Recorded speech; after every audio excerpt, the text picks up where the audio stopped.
the founder of whoever founded the whole tech behind AI উনি না বলছিল যে be a plumber now. ওটা Who was the guy? ওটাও থাকবে না that was a joke by the way but no so ওটার মানে পুরো ভিডিওটা যদি দেখেন it's basically physical AI versions গুলো অনেক দেরি হবে। পুরো একটা লোক সারা ও গুগলে ছিল পরে চাকরি ছেড়ে দিয়েছে এখন whistle blower AI ইয়ে করে বুঝছি তুমি যদি I saw that video internationally plumber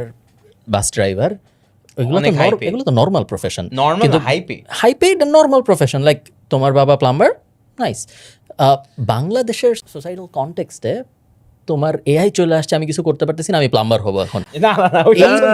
আমি এখানে হাত তুলতে চাই আমার মনে হয় যেটা এই যে এই লজিকটা আমার মনে হয় এটাও থাকবে না বিকজ আমরা কি ও প্লাম্বার বাস ড্রাইভার তুমি থাকবা বাস ড্রাইভার থাকবে না কেমনে থাকবে অটোমেট হ্যাঁ হয়ে গেছে তুমি এসএমএ যাও অটো চলতেছে ওয়েট আপনি ডিবেটটার কোশ্চেনটা একটু ডিফারেন্ট আপনি যদি এখন গ্রাফিক ডিজাইনার হন ভার্সেস আপনি প্লাম্বার হন কোনটা বেশি দিন সাস্টেইন করবে even humanoid robots so here's the thing look at it from this POV আমরা এখন কি দেখতেছি এআই সফটওয়্যার বেস কাজ করতেছে রাইট সফট জিনিসপত্র সো আমরা এখন ওইভাবে দেখতেছি আচ্ছা যেই সব জায়গায় ফিজিক্যাল লেবার লাগে ওইটা অটোমেট হবে না the moment humanoid robots are coming in তো এখন আগে রোবট কি হতো অ্যালগরিদমিক রোবট হতো খুবই বাইনারি থাকতো যে মানে ঘাস কাটার মেশিন লেগছে তাও না এটা এখন ওর মধ্যেও তো এআই ঢুকাই দিবে জাস্ট ইম্যাজিন একটা রোবটের শক্তি তো মানুষের থেকে বেশি হবে স্পিড মানুষের থেকে বেশি হবে এন ওর বুদ্ধি হলো এআই যেটা মানুষের থেকে বেশি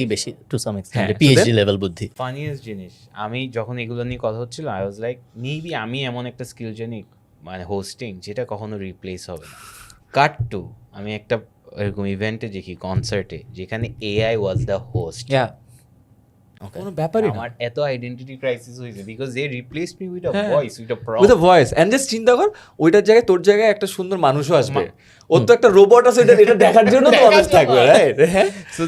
দেয়ার ইজ নো আনসার আমাদের বাসায় আমরা মাঝে মধ্যে ড্রোন দিয়ে ডেলিভারি নিই বুঝছো খুব বেশি রেস্টুরেন্ট সাপোর্ট করে না বাট জাস্ট বিকজ ড্রোন দিয়ে ডেলিভারি দেয় দেখে আমরা ওই রেস্টুরেন্টগুলো থেকে বেশি অর্ডার দিই কারণ ব্যাকইয়ার্ডে সুন্দর একটা দড়ি পরে দেখতে সুন্দর লাগে জিনিসটা বাট হ্যাঁ তাইলে you don't have an answer